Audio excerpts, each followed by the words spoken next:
Terima kasih ya. Ya sebagaimana yang sudah saya sampaikan di Statuta Madura itu kan kegiatan atau implementasi output outcome kegiatan Tridharma perguruan tinggi kan memang kita fokuskan ke potensi Madura ya. Termasuk tadi yang diangkat dalam tema dialog ketahanan pangan itu kan memang potensi-potensi Madura yang sebenarnya luar biasa, mulai garam, jagung, sapi, rempah, tembakau, sampai ke yang lain kan luar biasa. Kalau sebenarnya itu kita kembangkan lebih baik lagi ke depan, baik kuantitas maupun kualitas.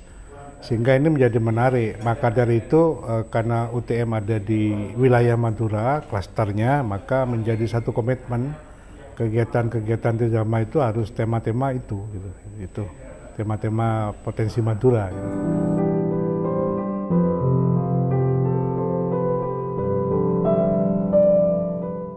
Ya saya pikir itu salah satu tugas dan peran juga kampus ya, bersinergi dengan tokoh ulama, tokoh masyarakat, dengan pemerintah kabupaten, dengan pemerintah daerah, juga mungkin bisa dengan dikembangkan industri dan stakeholder yang lain sebagai bagian dari upaya untuk bagaimana sebenarnya sinergi, interaksi, kolaborasi itu terjalin dengan baik. Oleh karena itu biasa di kami konsep pengembangan itu harus dilahirkan dari konsep starting from the end itu. Maksudnya from the end itu kita melihat sesuatu dari outcome-nya kemana gitu, kira-kira. Sehingga itu ditarik sebagai list identifikasi masalah. Sehingga dalam pengembangan kurikulum pun kami mengembangkan problem based learning itu. Jadi bagaimana pembelajaran itu berangkat dari kasus-kasus yang terjadi di stakeholder itu. Ya memang harus dilakukan itu karena kalau kami melakukan satu kegiatan apapun tidak sampai hanya ke output tapi outcome-nya juga. Kalau output kan biasa ya input diproses transformasi di output. Bagaimana outcome ada satu dampak yang bisa ditindaklanjut dikembangkan. Kan ini kan semuanya untuk keberlanjutan juga gitu.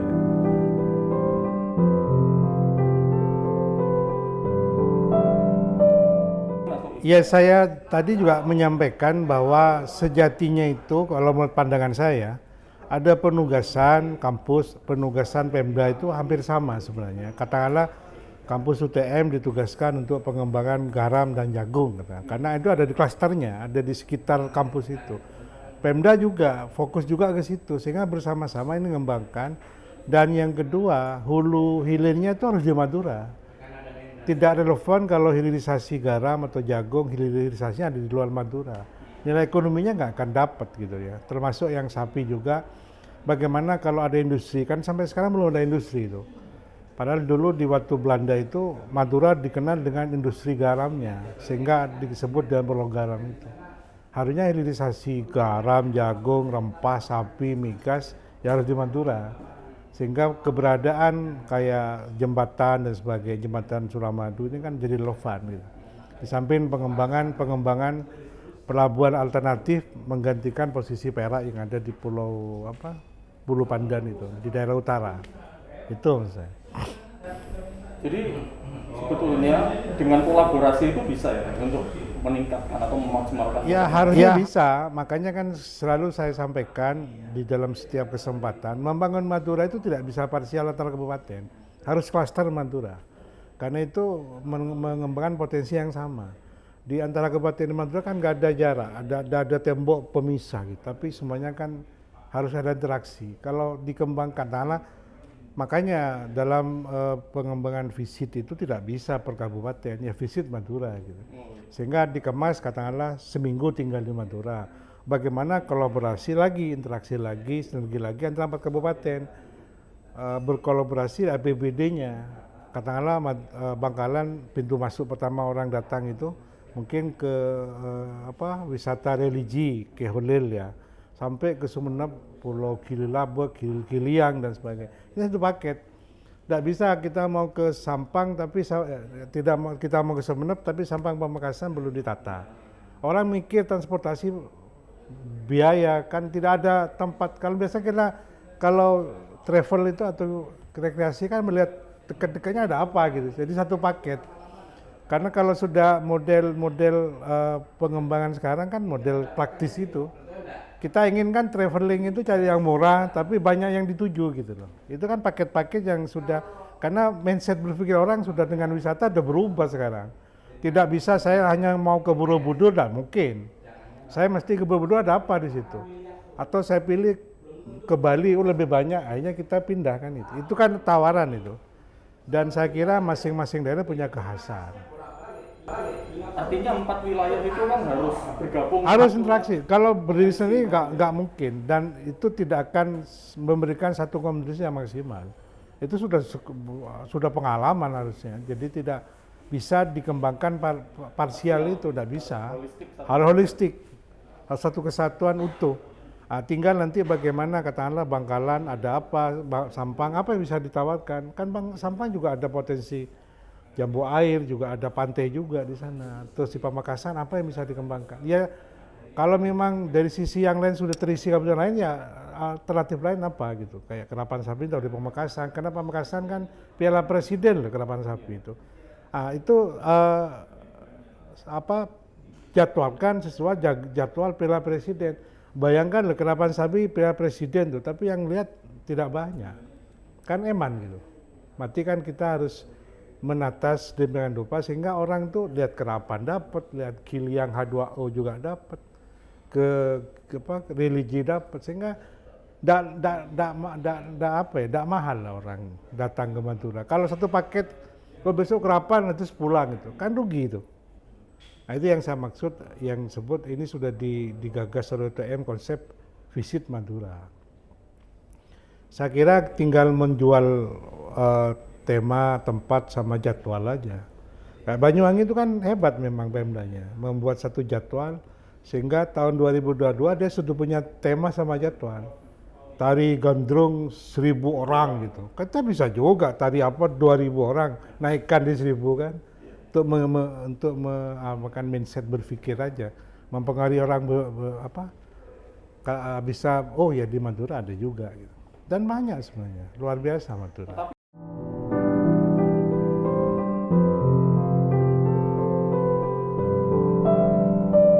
Ya itu tadi, termasuk kami ini kampus ini nggak putus-putus untuk mengundang itu. Kami pernah mengundang 3 kali 4 bupati itu, ya. Walaupun seperti itu tidak semuanya hadir. Maksudnya itu kan kita ini ingin memfasilitasi saja bahwa bicara pembangunan pengembangan Madura itu harus 4 bupati. Tidak bisa. Jadi contohnya gini ya, perbatasan Sampang Bangkalan dengan perbatasan, jadi Sampang Bangkalan Utara sama Sampang Utara kalau nggak kolaborasi, interaksi, tidak sinergi, kan bisa nggak ketemu ini. Satunya wisata, satunya perumahan kata, atau satunya apa, kan bahaya juga kalau tidak ditata. Harusnya kan perencanaan terpadu. Makanya itu membangun Madura harus klaster Madura. Bukan berpikir lokalitas, tidak, tapi ini berpikir untuk kepentingan yang lebih besar. Termasuk ide bagaimana ingin jadi provinsi, kan itu ke suatu pertimbangan sebenarnya untuk agar mengakomodir semua kepentingan, termasuk juga yang usulan beberapa tokoh untuk tol Trans Madura itu, untuk agar ya tadi sama Prof. Hotmat juga ya asalkan tidak sampai merugikan masyarakat, kan itu aja masalahnya. Tidak terkikis budaya, tidak merepotkan masyarakat, masyarakat ada akses, itu aja poinnya kan sebenarnya. Itu kan bisa ditata sebenarnya. Kalau ada pemahaman loh ya, 4 Pemkat ada pemahaman yang sama, sebenarnya kan kita sering mengawal itu sebenarnya. Termasuk bagaimana kami sampai ke masalah garam sampai luar biasa begitu. Sampai kami ini mencoba untuk lab halal itu. Itu luar biasa sebenarnya. Pernah ada penelitian MUI Bangkalan itu beberapa tahun yang lalu, dari sampel 10 ayam yang dipotong, itu 9 haram. Hanya 1 yang halal. Laundry beberapa tahun yang lalu ya, itu di sampel oleh MUI Bangkalan, semuanya halal, haram. Semuanya haram. Karena proses pencuciannya mungkin. Nah ini kan bagaimana ya Madura dikenal sebagai agama mayoritas yang Islamnya, harusnya kan menjadi satu perhatian gitu loh. Kan nggak bisa ada pembiaran. Nah, ini kampus juga hadir di situ. Walaupun nanti mungkin akan muncul prodi halal, gitu. Prodi garam, prodi jagung, prodi rempah gitu, untuk menyelesaikan masalah-masalah itu.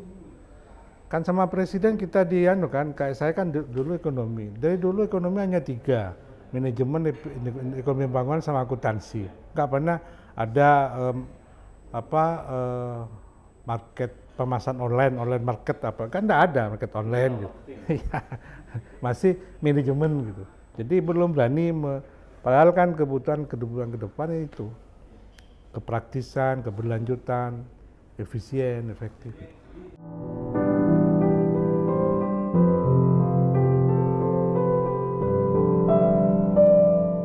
Ya sebenarnya hampir semua potensi itu punya kontribusi Madura itu. Kayak garam itu ke Jawa Timur aja 65%. Nasional itu berapa ya lupa saya. Kita 50% untuk membackup, mensupport program-program itu.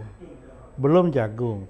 Bayangkan saja, jagung itu di Madura ada 360.000 hektar yang bisa tanami jagung. Kalau di hulu hilirnya ditanam di Madura luar biasa. Sampai ada pabrik pakaian ternak dan sebagainya. Migas, sapi. Sapi bukan dijual hidupnya, tapi dagingnya yang dijual. Tapi pabriknya harus ini political will ya, kebijakan farmasi atau political will dari pemerintah agar betul-betul diperhatikan gitu. Kalau tidak ada political pemerintah kan juga mesti ya orang kan butuh duit kan, ya dijual aja sehingga penjagaan terhadap kondisi potensi lokal itu kan menjadi hilang nanti. Sapinya sudah menjadi tidak asli lagi karena sudah tadi kayak yang disampaikan masalah kaitannya dengan tembakau kan dicampur kadang-kadang, campur terus dibawa ke luar Madura, padahal kualitasnya bagus sehingga yang jadi korban petani tembakau, petani garam. Karena kebetulan saya ini kan juga penasehat komunitas petani garam se-Jawa Timur mulai 10 tahun yang lalu sampai sekarang. Jadi saya tahu permasalahan mereka gitu. Pas saya jadi rektor ya saya manfaatkan itu. Cuma kan nggak bisa sendiri, kampus sendirian nggak bisa.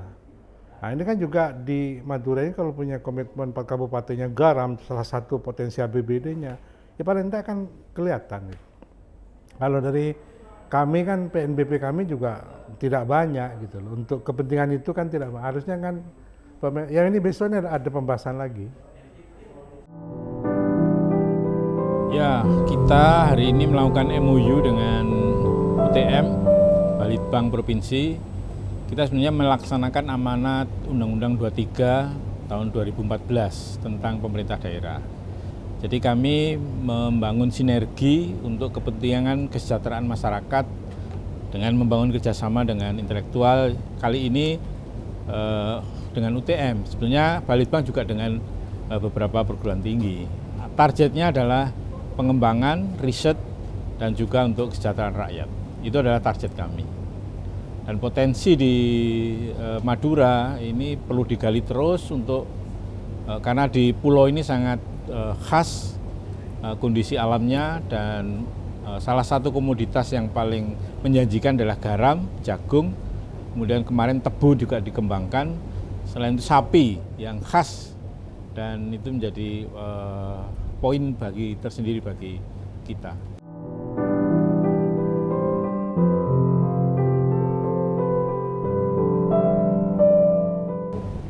Di dinas tenaga kerja ternyata juga ada penelitian dan pengkajian teknologi.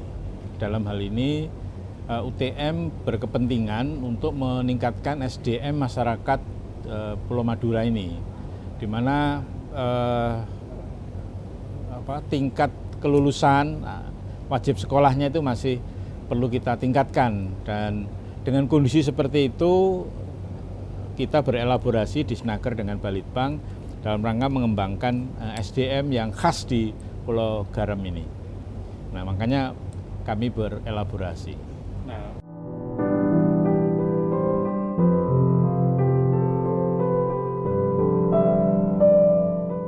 Kalau menurut kami di masyarakat Madura ini kan sebetulnya punya histori yang panjang dan masyarakatnya pekerja keras sebetulnya. Tapi karena kondisi alamnya seperti ini, sehingga perlu ada intervensi lewat kajian, lewat penelitian, sehingga nanti kita fokus dalam menangani potensi daerah. Misalnya kami sangat concern di bidang pertanian dan garam. Balitbang punya kajian dan penelitian, hasil penelitian di bidang garam. Nah, nanti kita berelaborasi apa yang sudah dilakukan oleh UTM demi pengembangan produksi garam di Madura ini, karena hampir 80% pasokan garam nasional itu ada di Pulau Madura ini, sehingga ini perlu dikembangkan. Itu pun belum cukup, ya, belum cukup dengan kebutuhannya, sehingga kita masih import sangat besar di data yang ada di.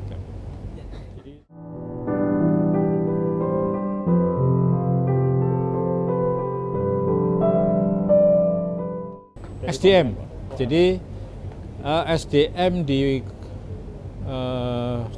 Madura perlu kita dorong untuk bisa memenuhi standar, sehingga lama sekolah yang masing-masing kabupaten kota kan beragam, 5,7 tahun sampai dengan 7,2 tahun. Jadi artinya lulus SD kan? Lulus SD. Nah, ini harus kita terus kembangkan dengan kondisi itu. Lalu apa yang harus kita berbuat dengan SDM seperti itu? Nah, inilah perlu ada kajian, riset, kemudian kita kembangkan potensi alam di sini, kemudian sumber daya yang ada. Nah, itu yang mau kita garap bareng dengan teman-teman di Snaker.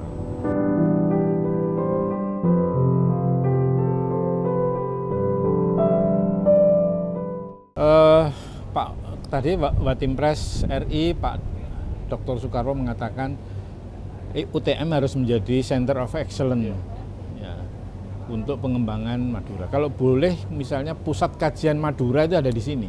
Nah, sekarang kan masih di Jember ya. Nah, ini harusnya dikembangkan di sini dan mereka bisa melakukan intervensi untuk masyarakat Madura supaya dia lebih bisa berdaya lagi.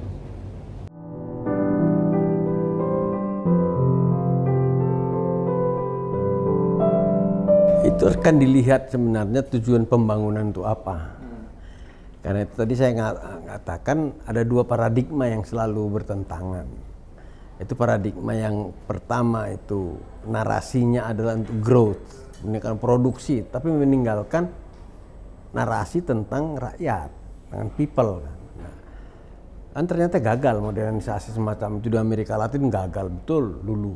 Karena itu muncullah dari sana apa yang disebut dengan teori dependensia itu, karena ternyata pembangunan saja menimbulkan ketergantungan. Nah, kenapa? Karena kalau dengan pembangunan yang paradigma growth, narasinya diatur oleh mereka kaum elitis. Nah, padahal itu ditempatkan untuk kepentingan rakyat.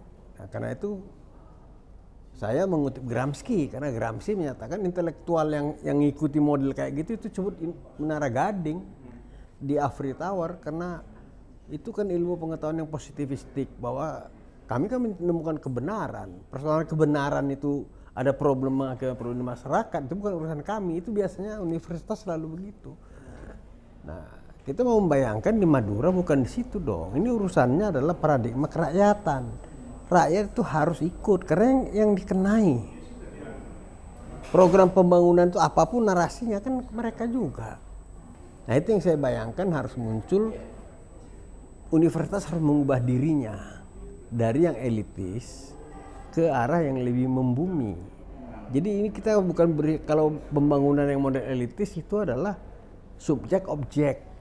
Rakyat selalu jadi objek. Pelaksana pemerintah selalu jadi subjek. Harusnya enggak subjek dong. Rakyat juga subjek. Yang menjalankan pembangunan narasi juga subjek. Jadi dengan subjek ketemu, itulah yang disebut dengan namanya emansipatoris. Jadi menurut saya intelektual itu harus bersifat emansipatoris. Dia harus punya keterlibatan penuh di dalam kehidupan rakyat, mengetahui problem-problem rakyat itu. Itu yang digambarkan oleh Gramsci dengan intelektual organik itu. Dia harus ikut di dalam. mendengar, menerima, dan berkomunikasi. Tapi bukan komunikasi dalam konteks biasa, ada tindakan komunikatif. Tindakan komunikatif itu adalah tindakan yang semua diskursus, semua usulan, semua ide itu harus bisa diklaim kesahihannya. Sahih nggak dia? Juga harus bisa diklaim kebenarannya. Ketiga juga harus bisa diklaim aspek moralitasnya.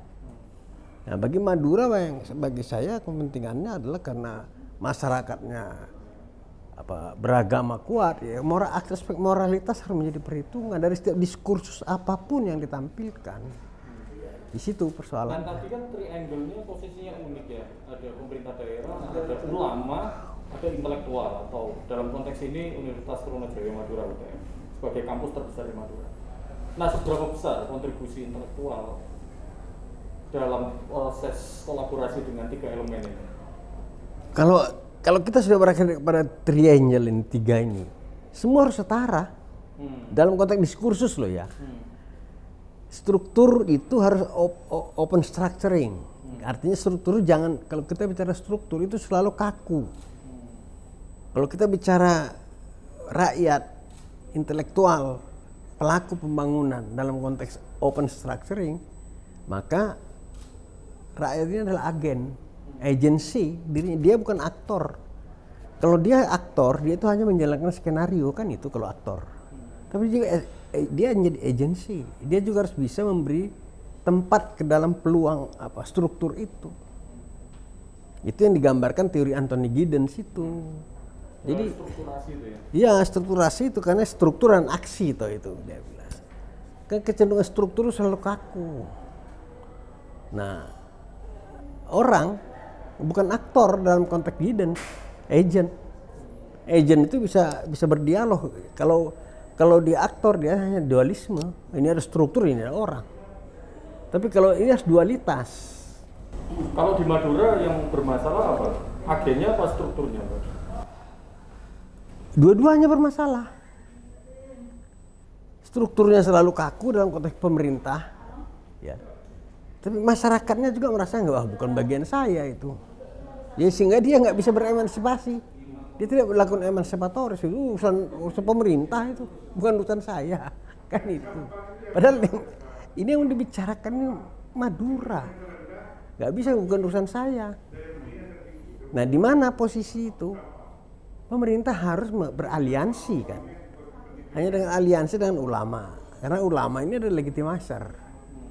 Ya, dalam konteks moralitas tadi ya, itu legitimasernya kan ulama. Karena itu sebuah diskursus harus punya, dia benar nggak? Kalau ada program pembangunan katakanlah soal peternakan jagung, klaimnya apakah semua sistem jagung ini ada kebenarannya, diuji secara apa, itu urusan intelektual. Tapi ada juga dia tepat nggak, rightness namanya, tepat nggak jagung di Madura itu. Kalau sudah itu kemudian secara moral, apakah muncul moralitas orang Madura terhadap jagung? Kan itu, ini soal moral, itu legitimizer para ulama bisa.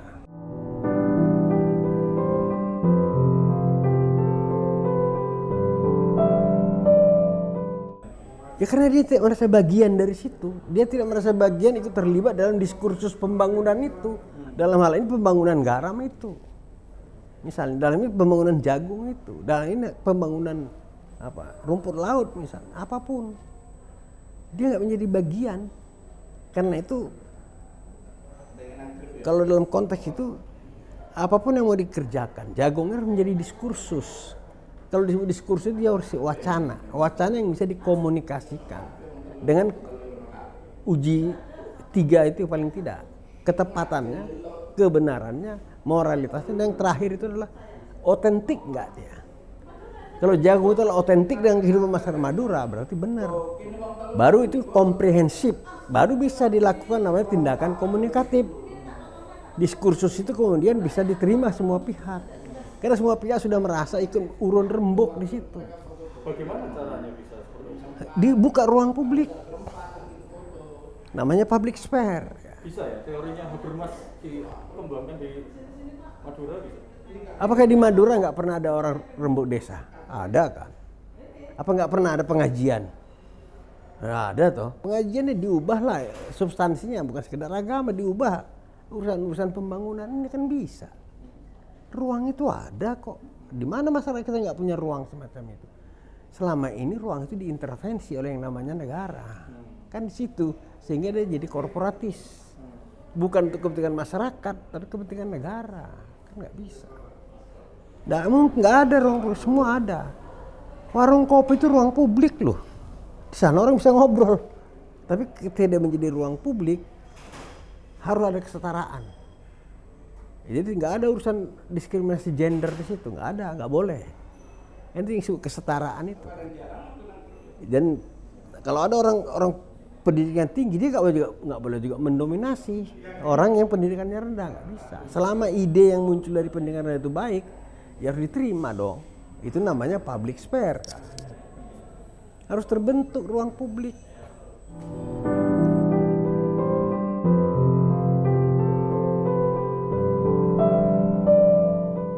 Ya harus mendayagunakan institusi-institusi pendidikan tinggi ini. Harus mendayagunakan supaya mereka terlibat untuk mengembangkan diskursus itu. Kan di situ, diskursus itu yang dibangun. Karena itu harus punya kepedulian universitas terhadap problem-problem masyarakat. Kan banyak yang dilakukan. Katakan misalnya KKN itu kan urusan ke masyarakat. Kalau kenapa nggak dibuat di situ? Pengabdian masyarakat, LPPM, itu kan urusan kepada masyarakat. LPPM terus menjadi ruang diskursus, membentuk diskursus di bawah. Bukan tidak mungkin, nah itu tugasnya pengabdian Tridharma perguruan tinggi memungkinkan itu kok. Kan nggak sekedar bekerja ilmu terus, ini kan ada pengabdiannya.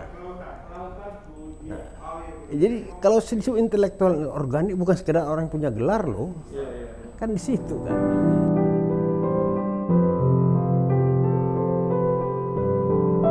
Kalau banyak cerita tadi itu universitasnya jadi satker kan berarti struktur Timpang ya? nggak setara kan. Posisi cuma satker nggak bisa ngambil keputusan. Itu kan berarti strukturnya tidak open structuring kalau istilahnya sesuai pembangunannya begitu. Posisi cuma satker ya nggak bisa ngambil keputusan. Gimana? Ya nggak boleh dong. Anda boleh menentukan dana, Anda boleh menentukan kebijakan. Tapi kebijakan itu harus dimasukkan di satu ruang publik di mana kita bersama terlibat di dalam. Dan begitu dia sudah menjadi diskursus dan kita sudah klaim semuanya, kebenarannya, kesahihannya, moralitasnya harus disepakati untuk dijalankan. Kan di situ. Ya kalau tidak ya elitis lagi. Kalau sudah elitis kan ya struktural betul. Problem dari pembangunan dari awal dulu penganut manapun sudah menyatakan pembangunan soal apa? Siapa dapat apa dalam jumlah yang berapa? Kan itu urusan pembangunan. Itu moralitas pembangunan. Siapa yang dapat apa dan dalam jumlah yang berapa? Dan itu kalau menurut Amartya Sen ya, itulah yang disebut dengan ruang keadilan itu. Kalau saya dapat sedikit karena memang sumbangan saya cuma sedikit, tapi kan diterima oleh semua orang. Ini nggak sudah kerjanya sedikit, ngerampoknya gede. Ya repot dong.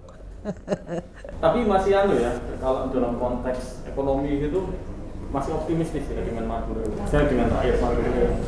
Selama ini kan dari indeks macam-macam ya, pendidikan dan lain-lain selalu banyak tertinggal gitu. Iya kalau lihat tadi potensi kekayaan alamnya kayak gitu. Kenapa tidak optimis? Gasnya ada, sumber perikanannya ada, hasil lautnya ada. Kenapa nggak optimis? Persoalannya bisa saja kan ini kan khusus ya. Ya kalau kita mau lakukan industrialisasi di Madura itu harus ada moralitas yang dijaga di sana kan. Kan di sini persoalannya. Dulu nggak ada gunanya jembatan ini. Suramadu itu kan supaya di sini bisa berkembang industri. Tapi kan ada hambatan.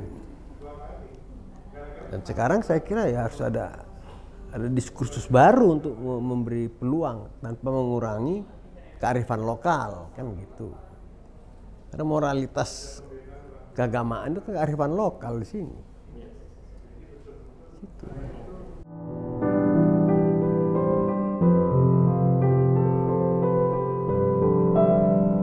Ya, memang ini menjadi banyak pertanyaan berbagai pihak. Kenapa kami dari Fakultas Hukum justru mengadakan kegiatan yang terkait dengan dialog ketahanan pangan? Nah, dalam hal ini perlu dijelaskan bahwa yang memicu acara ini diselenggarakan adalah yang pertama memang kami dari Fakultas Hukum memiliki kegiatan rutin untuk mengadakan suatu kegiatan tahunan yang diharapkan dapat memberikan dampak dan manfaat yang sangat besar bagi kebijakan publik di pemerintahan baik pusat khususnya di daerah. Ya, dalam hal ini kemudian yang kedua pemicunya adalah karena adanya pengumuman dari Wakil Presiden yang mengatakan bahwa 2 di antara kabupaten di Pulau Madura ini adalah daerah yang termiskin ekstrim. Ya, itu adalah Kabupaten Bangkalan dan Kabupaten Sumeneb. Di mana Kabupaten Bangkalan itu ada kami, ada Universitas Trunojoyo Madura. Dan selama ini yang ketiga, kami telah memiliki satu IKU ya, indikator kinerja utama yang dimiliki rektor, yang kemudian diturunkan pada Fakultas Hukum antara lain ke semua fakultas, antara lain ke Fakultas Hukum, di mana di sana dijelaskan bahwa kami UTM memiliki peran dengan cara memberikan suatu sektor galian utama, ya, sektor-sektor tujuan utama peningkatan perekonomian masyarakat Madura. Ya, antara lain tadi sudah disebutkan ada jagung, garam, dan lain-lain. Dan oleh karenanya pemicu-pemicu tersebut menyebabkan kami mengambil keputusan di Fakultas Hukum untuk mengadakan suatu acara dialog ketahanan pangan, gitu.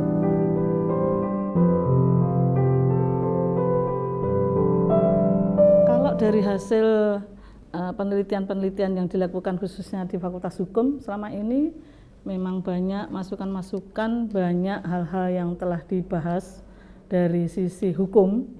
Bagaimana persoalan-persoalan yang terkait dengan regulasi dan kebijakan publik di wilayah Madura ini yang seringkali juga menjadi persoalan, gitu. Dan ini terbukti dari berbagai hasil penelitian yang kemudian direalisasi dengan kita melakukan pelatihan-pelatihan, penyuluhan-penyuluhan yang terkait dengan misalnya pendirian BUMDes, kemudian pendirian kelompok-kelompok sadar wisata, di mana itu adalah penyuluhan pelatihan dari sisi hukum yang diberikan untuk peningkatan perekonomian masyarakat. Sehingga terkait dengan kegiatan ini kita dapat melihat bahwa proses regulasi yang terjadi di daerah-daerah yang terhambat itu bisa sedikit demi sedikit terselesaikan.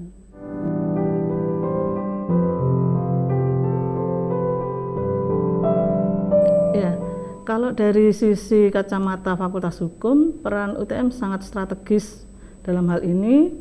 Kami memiliki yang dinamakan LPPM, Lembaga Pengabdian dan Penelitian, Lembaga Penelitian dan Pengabdian kepada Masyarakat, di mana rutinitas kegiatan tahunan ini memberikan dana yang sangat besar, lebih dari 20 miliar kepada para peneliti dari semua fakultas untuk menggali objek peningkatan kesejahteraan masyarakat Madura dari semua sisi. Ya, dari semua sisi. Kalau dari Fakultas Hukum tentu dari sisi hukumnya. Kemudian yang kita bahas di Fakultas Hukum, kami ada 44 peneliti yang wajib melibatkan mahasiswa. Itu kita melakukan suatu penelitian mengenai khusus regulasi dan kebijakan yang diambil oleh pimpinan daerah maupun semua pihak yang terkait dengan kegiatan ini.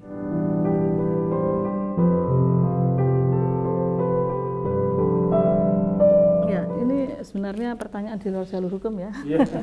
Tapi Sebagai penyelenggara ya ini. sebagai saya juga peneliti dan melakukan pembimbingan untuk 6 mahasiswa yang terkait dengan sebenarnya regulasi, tapi mau tidak mau berhadapan langsung dengan para pembuat kebijakan, para penentu kebijakan. Di sana memang ada hal-hal yang menghambat, khususnya pada saat mengapa suatu aturan itu harus dilaksanakan. Jadi sisi kepatuhan yang terhambat dari sisi kultur yang harus mengikuti contoh itu yang saya pikir menjadi hambatan. Karena harus dicontohkan dulu. Jadi kalau misalnya pimpinan ini melakukan suatu kegiatan dan itu mematuhi suatu aturan, maka itu akan dicontoh oleh masyarakatnya. Tapi kalau pimpinan di mungkin kita sebut saja daerah terkecil di desa, kalau kepala desanya tidak melakukan aturan itu, ya sampai ke masyarakatnya tidak mengikuti aturan itu. Contoh untuk aturan yang terkait dengan hak warga masyarakat, hak setiap warga negara untuk memperoleh kehidupan yang baik dan sehat, gitu ya.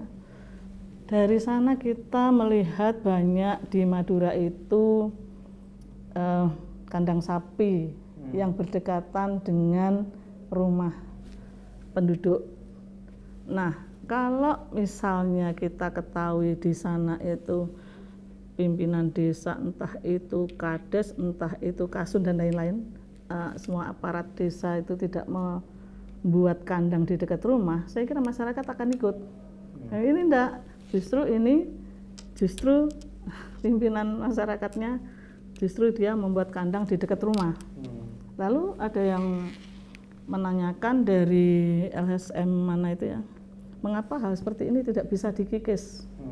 Karena ada satu kebiasaan turun-temurun, ya memang begini cara memelihara sapi, membuat kandang yang dekat dengan rumahnya. Bahkan si pemilik sapi tidur di dalam kandang itu.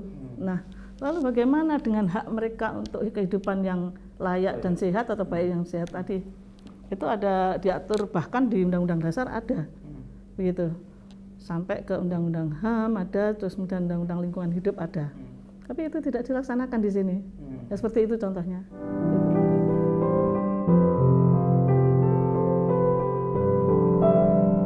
Iya, kalau kita melihat memang kita mengalami sendiri ya seperti itu tadi. Kalau diundang semuanya yang hadir 1, 2, kadang nggak ada semua. Yang diundang jenderal, yang hadir kopral gitu. Itu satu hal yang biasa di sini karena memang kita membicarakan ini sebenarnya di tataran bagaimana ego sektoral itu harusnya dikikis. Tapi kita tidak bisa menafikan bahwa dengan adanya model otonomi daerah ini menyebabkan mereka sangat mandiri dan merasa ego sektoralnya sangat tinggi. Ini adalah rumah tangga saya, ini adalah di bawah pengelolaan saya mau ikut itu atau ini itu terserah saya, gitu. Masing-masing wilayah seperti itu. Nah, harus ada satu pemicu yang dia bisa merangkul semua, seperti disampaikan oleh Pak Dekarwo tadi, bahwa harus ada satu pemicu yang bisa merangkul semua, begitu, semua elemen pemerintah di 4 kabupaten itu untuk bisa bersatu dan membangun Madura bersama-sama. Karena kalau parsial begitu sangat sulit. Nah, itu bisa dicontohkan. Beberapa waktu lalu Madura merencanakan semua tokoh masyarakat termasuk peran UTM di sana, dan saya adalah salah satu bagian di dalamnya. Itu merencanakan akan membentuk suatu provinsi Madura, mengusulkan membentuk provinsi Madura. Tapi kemudian ada syarat bahwa harus minimal 5 kabupaten. Nah, di sini kan 4. Lalu dari berbagai rapat ditetapkan bagaimana kalau Sumeneb ini dipecah menjadi Sumeneb daratan dan Sumeneb kepulauan. Gitu. Tapi itu tidak bisa dilaksanakan. Sangat sulit. Karena ya itu tadi, ego sektoral, kemudian ini yang sangat mengemuka. Mungkin ya sebagai efek otonomi daerah itu, menurut saya. Tapi harus ada satu pemicu yang sangat kuat atau satu tokoh yang sangat kuat yang bisa merangkul keempatnya. Kalau tidak ada tokoh yang sangat kuat yang kemudian bisa merangkul 4 kabupaten ini, saya kira akan seperti ini terus. Oh, kira-kira akan muncul nggak tokoh seperti itu? Sebetulnya bisa itu dilakukan oleh ya, misalnya kementerian yang bersama-sama membuat satu keputusan begitu, lalu bersama-sama mendudukkan masing-masing pimpinan kabupaten tadi untuk bersama-sama membahas ini. Misalnya tadi ada juga kan 9 menteri yang turun kemudian membahas ini secara bersama-sama, tapi mereka gagal. Kenapa di situ? Misalnya gitu ya.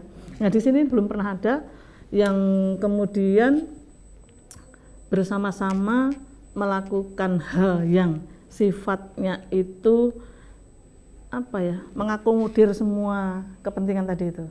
Paling yang diundang ulama dari pemerintahan, dari perguruan tinggi, yang hadir perguruan tinggi dan ulama. Itu selalu bergantian. Nah seperti itu. Nah beda misalnya jika yang dibahas adalah kepentingan mereka dan kemudian diikut sertakan. Kalau pemerintah kabupaten yang diikut sertakan, yang memerintahkan misalnya Kementerian Dalam Negeri, itu ya disertakan. Saya pikir itu akan lebih efektif, begitu. Karena kan mereka juga berkepentingan dengan Kemendagri. Tapi selama ini kan menteri-menteri lain, misalnya Menteri Pendidikan dengan Menteri Keuangan dan BUMN itu. Nah kemudian Menteri Dalam Negeri nggak ada, ya Pemkapnya mungkin merasa tidak ada jalur ke sana, merasa tidak ada kepentingan. Itu menurut saya. Tapi bisa jadi dicoba ya, siapa tahu dengan yang seperti itu bisa dilaksanakan.